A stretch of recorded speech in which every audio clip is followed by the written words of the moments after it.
Documento 141. Começando o trabalho público. No primeiro dia da semana, 19 de janeiro, do ano 27º depois de Cristo, Jesus e os 12 apóstolos estavam prontos para partir das suas instalações em Betsaida. Os 12 de nada sabiam dos planos do seu mestre, exceto que estavam indo até Jerusalém para assistir à festa da Páscoa em abril, e que era a intenção viajar pelo caminho do Vale do Jordão.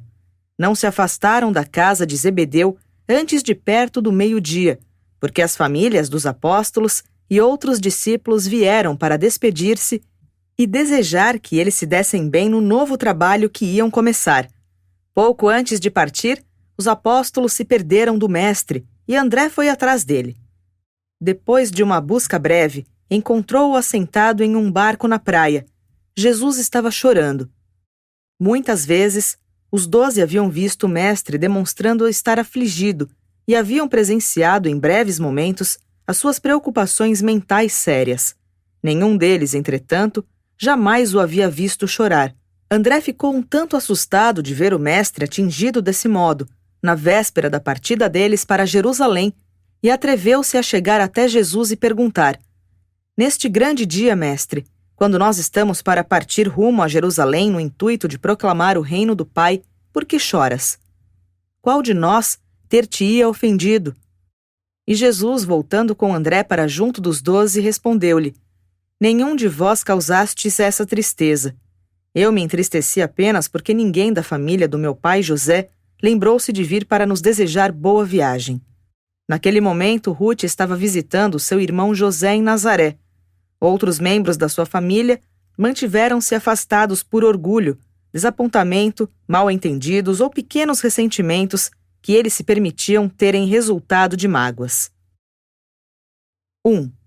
Deixando a Galileia.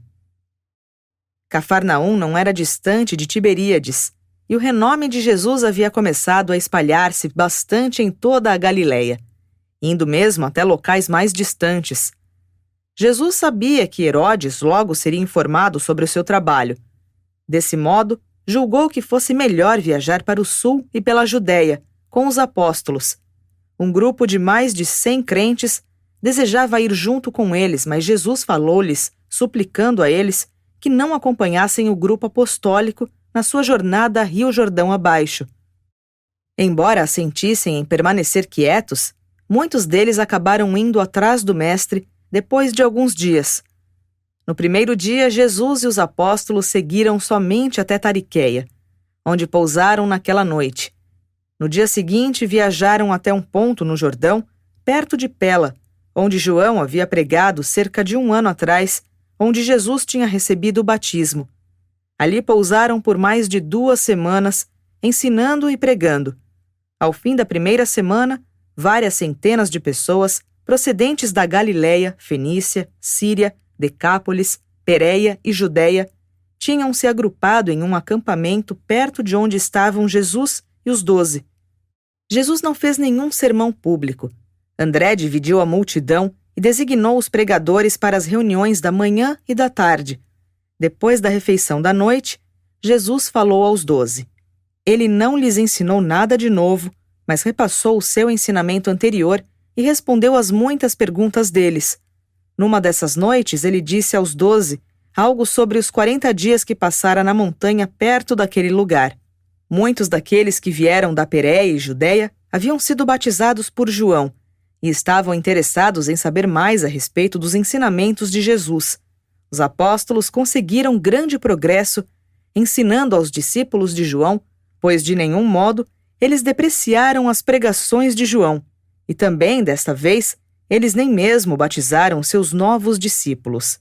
Entretanto, para os seguidores de João, era sempre uma pedra no caminho que Jesus, sendo tudo aquilo que João havia anunciado, nada fizesse para tirá-lo da prisão.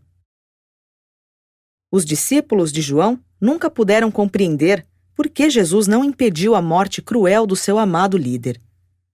Noite após noite, André cuidadosamente ensinava aos seus amigos apóstolos a delicada e difícil tarefa de darem-se bem com os seguidores de João Batista. Durante esse primeiro ano da ministração pública de Jesus, Mais do que 3/4 dos seus seguidores haviam anteriormente seguido João e dele haviam recebido o batismo. Passaram todo esse ano, 27º depois de Cristo, retomando com serenidade o trabalho de João na Pérea e Judéia.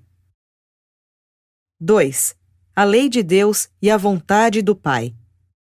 Na noite anterior àquela em que eles deixaram Pela, Jesus deu aos apóstolos mais instruções a respeito do novo reino. Disse o Mestre: tem sido indicado a vós esperar pela vinda do reino de Deus. Agora eu estou anunciando que este reino, há muito esperado, está próximo e à mão, e até mesmo que já está aqui e em meio a nós. Em todo reino deve haver um rei assentado no seu trono e decretando as leis desse reino. E assim, vós desenvolvestes um conceito do reino do céu como um governo glorificado do povo judeu sobre todos os povos da terra, com um Messias assentado no trono de Davi e desse local de poder miraculoso, promulgando as leis para todo o mundo. Todavia, meus filhos, não vedes com os olhos da fé e não ouvis com o ouvido do Espírito. Eu declaro que o reino do céu é a realização e o reconhecimento do governo de Deus dentro dos corações dos homens. É bem verdade, há um rei neste reino, e esse reino é o meu Pai e vosso Pai. De fato, nós somos os seus súditos leais, mas transcendendo de longe a esse fato está a verdade transformadora de que nós somos os seus filhos. Na minha vida, tal verdade está tornando-se manifestada para todos. O nosso Pai também se assenta em um trono, mas não um trono feito pelas mãos. O trono do infinito é a eterna morada do Pai no céu dos céus. Ele completa todas as coisas e proclama as suas leis de universos a universos. E o Pai também governa dentro dos corações dos seus filhos na terra, pelo Espírito que ele enviou para viver dentro das almas dos homens mortais. Quando fordes súditos desse reino, de fato ouvireis a lei do soberano do universo, e em consequência do evangelho do reino que eu vim declarar, quando vós vos descobrirdes pela fé, como filhos, não mais vos vereis como criaturas súditas da lei de um rei todo-poderoso, mas vos vereis como filhos privilegiados de um Pai divino e amantíssimo. Em verdade, eu vos digo, enquanto a vontade do Pai for como uma lei para vós, difícil será estar no reino. Mas quando a vontade do Pai tornar-se verdadeiramente a vossa vontade, então estareis de fato no reino, porque o reino ter-se-á tornado assim uma experiência estabelecida dentro de vós. Enquanto a vontade de Deus for a vossa lei, permanecereis como nobres súditos escravos. Mas quando acreditardes nesse novo evangelho da filiação divina, a vontade do meu Pai tornar-se-á a vossa vontade, e então sereis elevados à alta posição de filhos livres de Deus, filhos liberados do reino. Alguns dos apóstolos conseguiram captar algo desse ensinamento, mas nenhum deles compreendeu, na sua plenitude, o significado dessa anunciação espantosa, exceto talvez Tiago Zebedeu. Essas palavras, contudo, calaram fundo nos seus corações, mas ressurgiram alegrando os ministérios deles durante os últimos anos de serviço. 3. A permanência em Amatos. O Mestre e os seus apóstolos permaneceram perto de Amatos por quase 3 semanas. Os apóstolos continuaram pregando 2 vezes por dia à multidão e Jesus pregava aos sábados à tarde. Tornou-se impossível continuar com as recreações às quartas-feiras, e assim, André fez um arranjo para que 2 apóstolos descansassem um dia, dos 6 na semana, ao passo que aos serviços do sabá todos estariam cumprindo o seu dever. Pedro, Tiago e João realizavam a maior parte das pregações públicas. Filipe, Natanael, Tomé e Simão ocupavam-se com grande parte do trabalho pessoal e davam instruções para os grupos especiais de buscadores da verdade. Os gêmeos continuavam no seu trabalho geral de supervisão da segurança, enquanto André, Mateus e Judas formavam um comitê geral de administração a 3, embora cada um deles também fizesse um trabalho religioso considerável.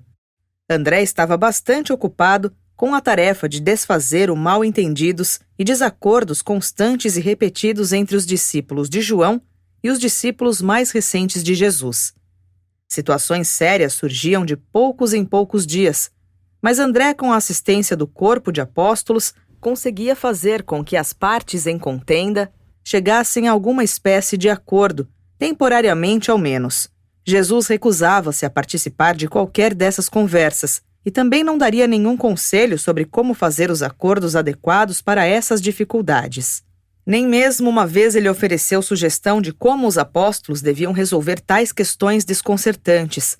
Quando André trazia essas questões a Jesus, este dizia sempre: "Não é sábio que o dono da festa participe das complicações com a família dos seus convidados.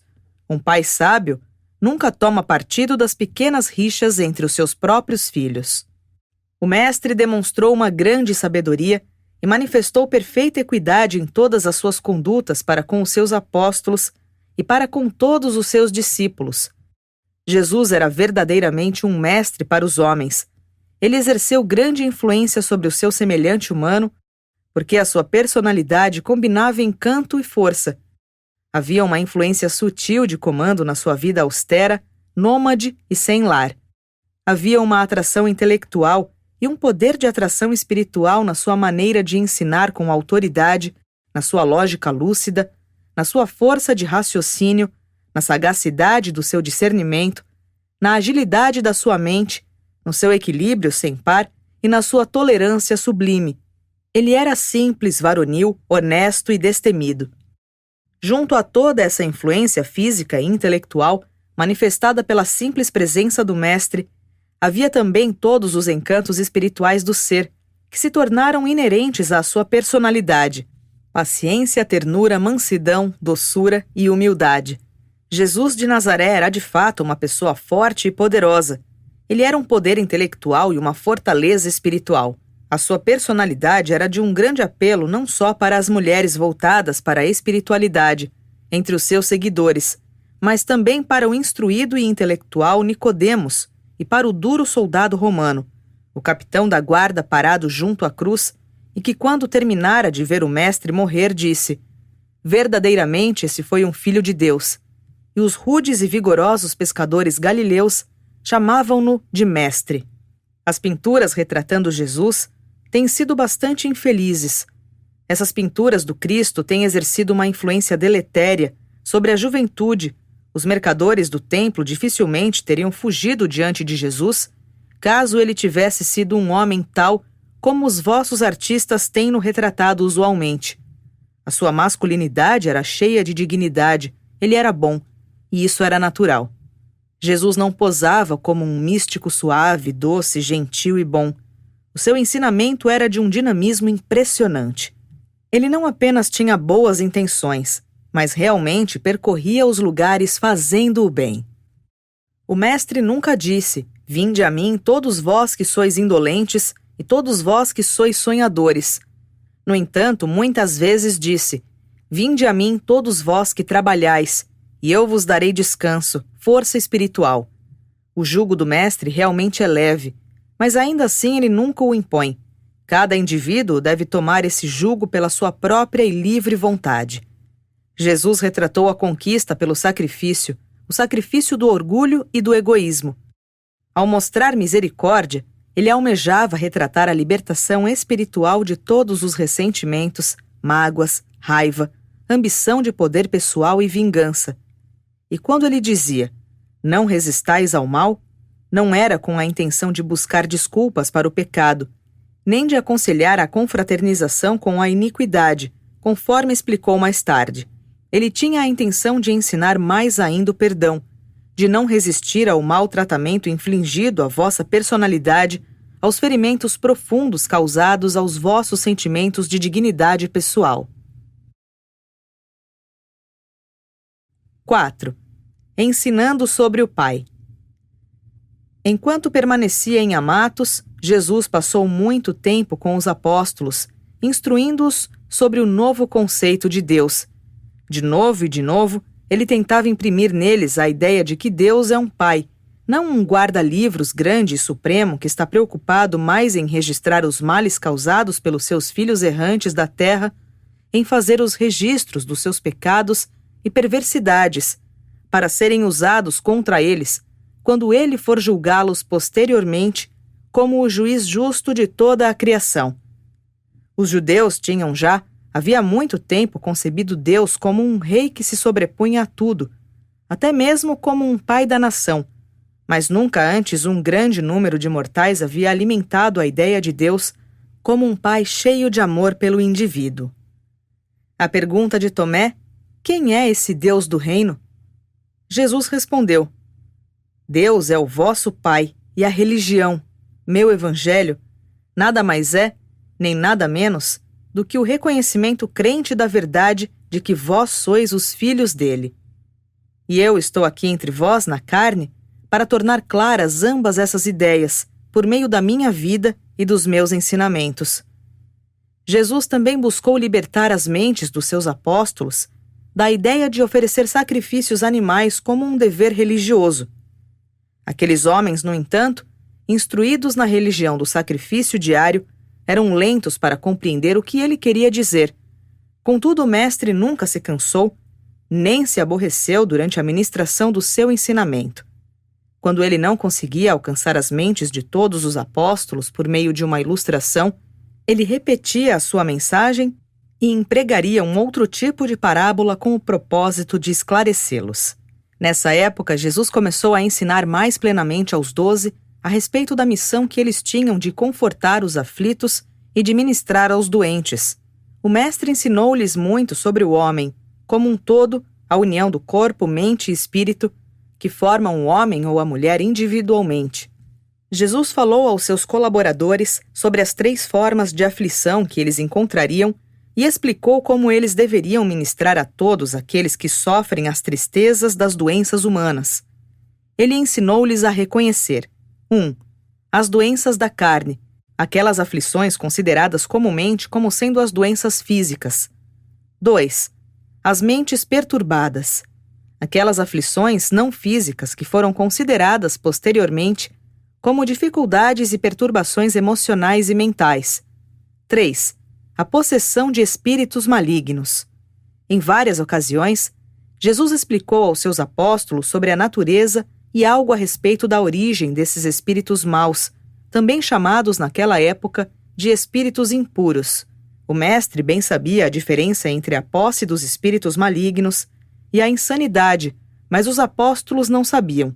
Aquilo não era compreensível para eles, e Jesus tampouco podia fazer-lhes entender nada dessa questão, em vista dos conhecimentos limitados deles sobre a história anterior de Urântia.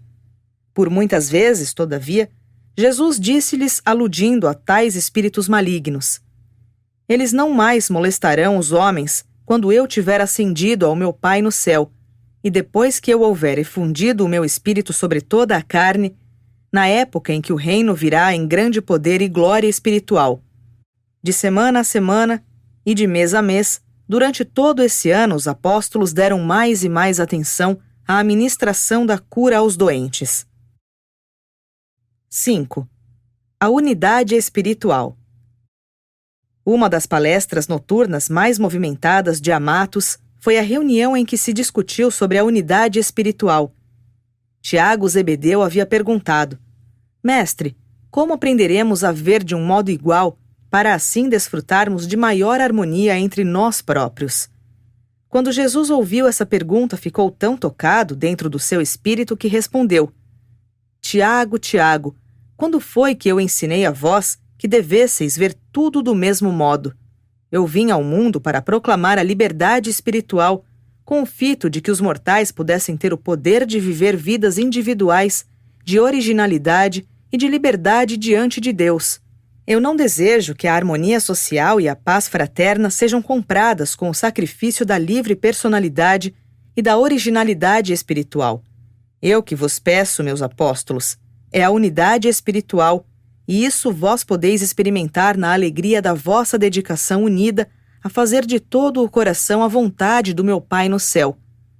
Vós não tendes que ver de um modo igual, nem tendes de sentir do mesmo modo, nem mesmo pensar da mesma maneira, para serdes espiritualmente iguais.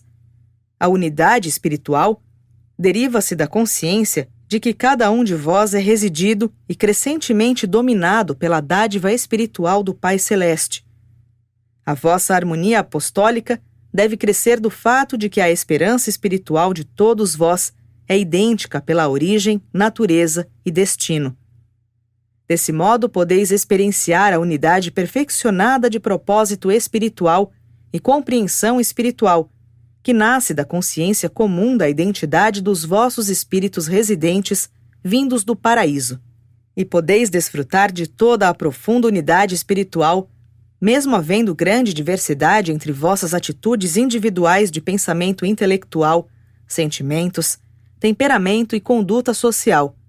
As vossas personalidades podem ser diversas de um modo animador, e mesmo marcadamente diferentes enquanto as vossas naturezas espirituais e frutos espirituais, de adoração divina e amor fraterno, podem ser tão unificados que todos aqueles que contemplarem as vossas vidas certamente tomarão conhecimento dessa identidade de espírito e dessa unidade de alma.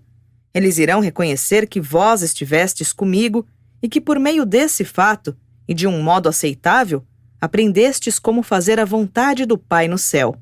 Vós podeis alcançar a unidade no serviço de Deus, até mesmo quando estiverdes prestando tal serviço segundo a técnica dos vossos próprios dons de mente, corpo e alma. A vossa unidade espiritual implica duas coisas que sempre se harmonizarão nas vidas dos crentes individuais. A primeira, vós estáis possuídos por um motivo comum para uma vida de serviço. Todos vós desejais fazer, acima de qualquer coisa, a vontade do Pai no céu. E a segunda, todos vós tendes uma meta comum de existência. Todos vós tendes o propósito de encontrar o Pai nos céus, para por meio disso demonstrardes ao universo que vos tornastes como Ele. Muitas vezes, durante o aperfeiçoamento dos 12, Jesus retomou esse tema. Repetidamente disse-lhes não ser do seu desejo que aqueles que acreditavam nele viessem a tornar-se dogmatizados e padronizados, de acordo com a interpretação religiosa, ainda que fosse como homens bons. De novo e de novo, ele preveniu aos seus apóstolos contra a formulação de credos e contra o estabelecimento de tradições, como um meio de guiar e de controlar os crentes no Evangelho do Reino. 6. A última semana em Amatos. Perto do fim da última semana em Amatos, Simão Zelote trouxe a Jesus um certo Terherma, um persa que fazia negócios em Damasco. Terherma havia ouvido falar de Jesus e tinha vindo a Cafarnaum para vê-lo, e uma vez lá sendo informado de que Jesus havia seguido com seus apóstolos Jordão abaixo, a caminho de Jerusalém, ele partiu para encontrá-lo. André havia apresentado Terherma a Simão para a instrução. Simão via o persa como um adorador do fogo, embora Terherma só a duras penas conseguisse explicar que o fogo era apenas o símbolo visível do único puro e sagrado. Depois de conversar com Jesus, o persa demonstrou a sua intenção de permanecer por vários dias para ouvir os ensinamentos e para escutar as pregações. Quando Simão Zelote e Jesus estavam a sós, Simão perguntou ao mestre: por que é que eu não consegui persuadi-lo? Por que é que ele resistia tanto a mim e tão prontamente deu ouvidos a ti?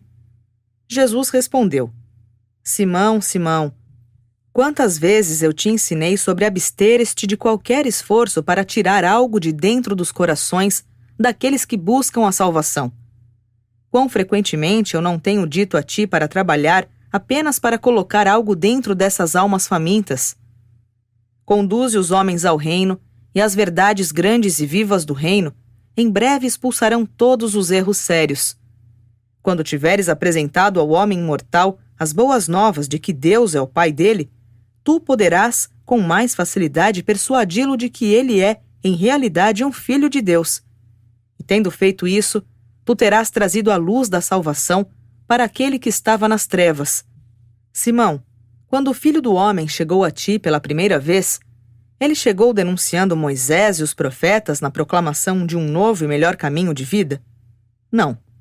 Eu não vim para tirar aquilo que todos vós recebestes dos vossos antepassados, mas para mostrar-vos a visão perfeccionada daquilo que os vossos pais viram apenas parcialmente.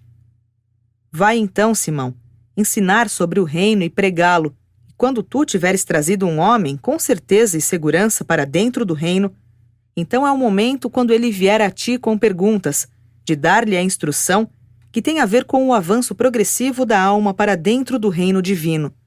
Simão ficara pasmo com essas palavras e fez como Jesus lhe tinha instruído, e Terherma, o persa, estava entre aqueles que entraram no reino. Naquela noite, Jesus discursou aos apóstolos sobre a nova vida no reino. O que ele disse em parte foi: quando entrardes no reino, vós renascereis. Vós não podeis ensinar as coisas profundas do Espírito àqueles que nasceram apenas na carne.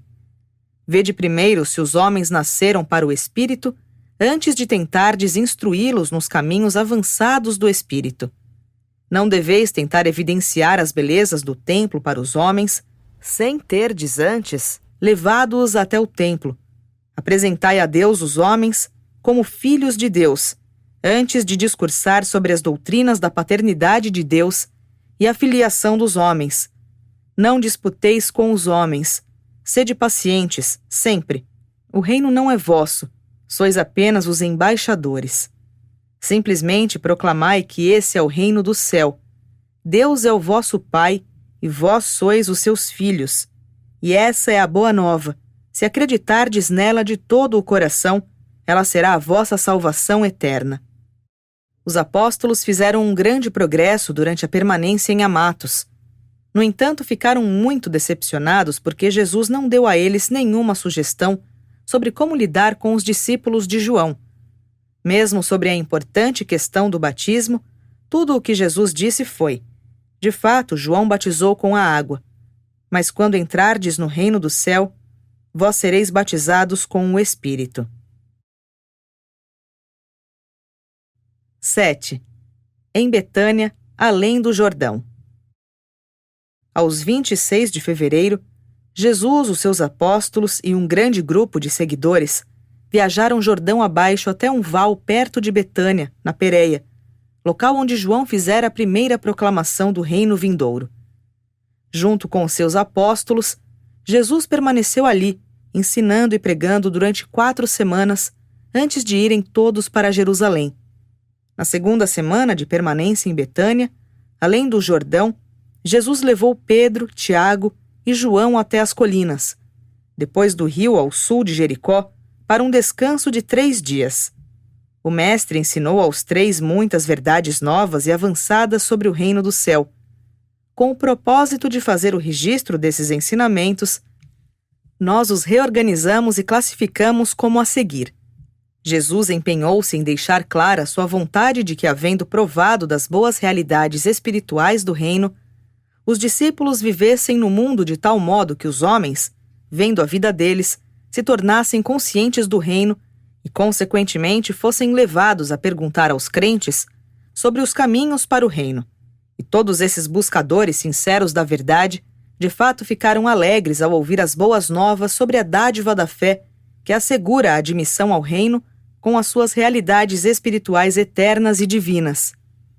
O Mestre buscava imprimir em todos os instrutores do Evangelho do Reino a sua única meta, que era revelar Deus para o homem individual como o seu Pai, para conduzir esse homem individual a tornar-se consciente da sua filiação e então apresentar esse mesmo homem a Deus como o seu Filho pela fé.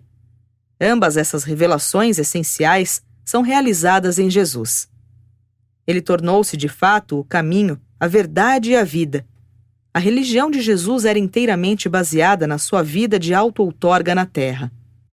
Quando Jesus partiu deste mundo, ele não deixou para trás livros ou leis, nem outras formas de organização humana, ligadas à vida religiosa do indivíduo. Jesus explicou claramente que tinha vindo para estabelecer relações pessoais e eternas com os homens, relações estas que teriam precedência sobre todas as outras relações humanas, e enfatizou que essa relação espiritual íntima de comunhão seria estendida a todos os homens de todas as idades e de todas as condições sociais, dentre todos os povos. A recompensa única que ele tinha para os seus filhos era, neste mundo, uma alegria espiritual e a comunhão divina, No próximo mundo, uma vida eterna, de progresso nas realidades espirituais divinas do Pai do Paraíso. Jesus colocou grande ênfase naquilo que chamava as duas verdades de primeira importância nos ensinamentos do reino, sendo elas: alcançar a salvação pela fé e apenas pela fé, e associá-la ao ensinamento revolucionário da realização da liberdade humana por intermédio do reconhecimento sincero da verdade, de que vós conhecereis a verdade e a verdade libertar-vos-á. Jesus era a verdade manifestada na carne, e ele prometeu enviar o seu Espírito da verdade aos corações de todos os seus filhos, depois do seu retorno ao Pai no céu. O Mestre estava ensinando a esses apóstolos os elementos essenciais da verdade para toda uma idade na terra. Frequentemente eles ouviam os seus ensinamentos, ainda que na realidade, em tudo o que ele dizia, houvesse a intenção de ser a inspiração e a edificação de outros mundos. O exemplo dele foi um plano novo e original de vida. Do ponto de vista humano, ele foi realmente um judeu, mas viveu a sua vida para todos os mundos como um mortal desta esfera. Para assegurar o reconhecimento do seu Pai, no desdobrar do plano do reino, Jesus explicou que propositalmente havia ignorado os grandes homens da terra. Ele começou o seu trabalho com os pobres, a mesma classe que tinha sido tão negligenciada pela maioria das religiões evolucionárias dos tempos precedentes. Ele não desprezava nenhum homem. O seu plano abrangia o mundo inteiro e era de fato universal. Ele era tão audacioso e enfático nesses anúncios que até mesmo Pedro, Tiago e João foram tentados a pensar que ele pudesse talvez estar fora de si. Docemente, Jesus buscou levar aos apóstolos a verdade de que havia vindo, na sua missão de outorga, não para estabelecer um exemplo para umas poucas criaturas da terra, mas para estabelecer e demonstrar um modo exemplar de vida humana para todos os povos de todos os mundos do seu universo inteiro. E esse modo de vida aproximou-se da mais alta perfeição e mesmo da bondade final do Pai Universal. No entanto, os apóstolos não puderam compreender o significado das suas palavras. Ele anunciou que havia vindo para funcionar como um instrutor enviado do céu para apresentar a verdade espiritual à mente material. E isso foi exatamente o que ele fez, sendo um instrutor, não um pregador. Do ponto de vista humano, Pedro foi muito mais efetivamente um pregador do que Jesus. A pregação de Jesus era bastante eficiente por causa da sua personalidade única, mais do que em decorrência de um atrativo irresistível, oratório ou emocional. Jesus falava diretamente às almas dos homens. Ele era um instrutor dos espíritos dos homens, mas instruía por meio da mente. Ele viveu com os homens. Foi nessa ocasião que Jesus confessou a Pedro, a Tiago e a João que o seu trabalho na terra devia, sob alguns pontos de vista, ficar limitado pelos mandados dos seus colaboradores no alto, referindo-se às instruções de pré-outorga de Emmanuel, o seu irmão do paraíso. E disse a eles que havia vindo para fazer a vontade do seu Pai e apenas a vontade do seu Pai. Como estivesse motivado por uma unicidade totalmente sincera de propósito, ele não se preocupava de um modo ansioso com o mal no mundo. Os apóstolos estavam começando a reconhecer a amizade espontânea de Jesus. Embora o mestre fosse de aproximação fácil, ele vivia sempre independentemente de todos os seres humanos e acima deles. Jamais, sequer por um momento, ele foi dominado por qualquer influência mortal ou sujeitou-se ao débil julgamento humano. Ele não dava atenção à opinião pública e não era influenciado pelo elogio.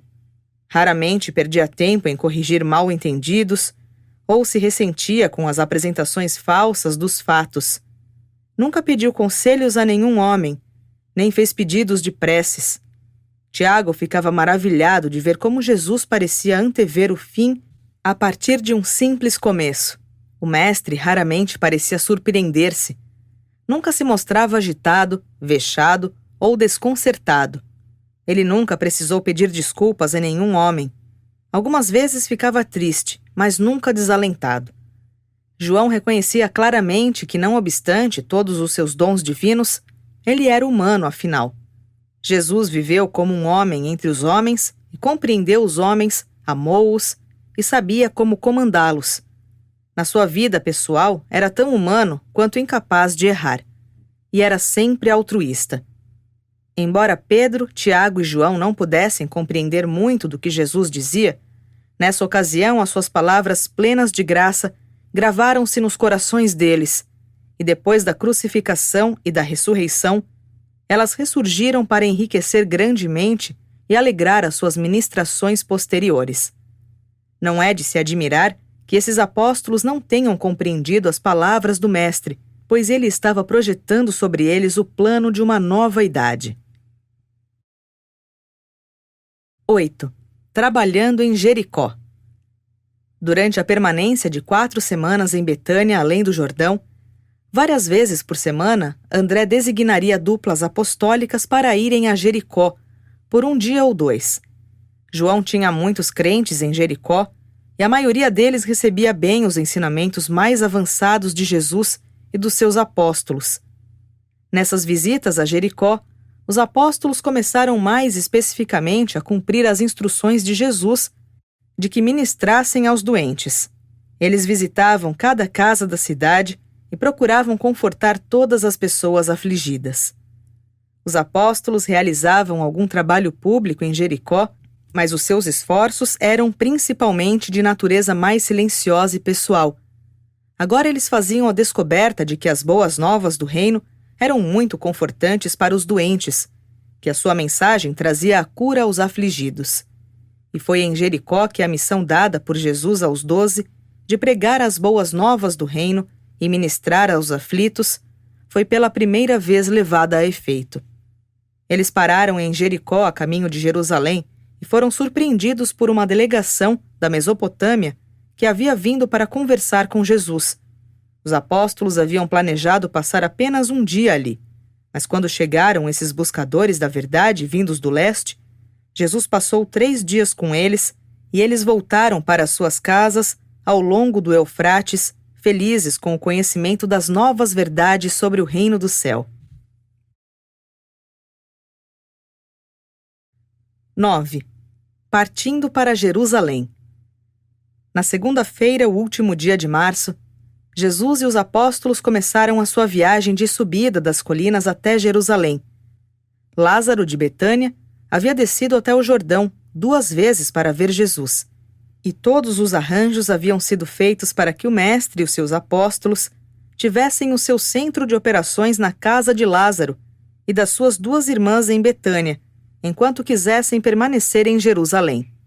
Os discípulos de João permaneceram em Betânia depois do Jordão, ensinando e batizando as multidões, de modo que Jesus foi acompanhado apenas pelos 12 até chegar na casa de Lázaro. E lá Jesus e os apóstolos permaneceram durante 5 dias, descansando e restaurando as forças, antes de irem até Jerusalém para a Páscoa. Foi um grande acontecimento na vida de Marta e de Maria, terem o Mestre e os seus apóstolos no lar do irmão delas, onde elas podiam ministrar segundo as necessidades deles. No domingo 6 de abril pela manhã, Jesus e os apóstolos desceram em direção a Jerusalém. E essa foi a primeira vez que o Mestre e todos os 12 estiveram juntos ali.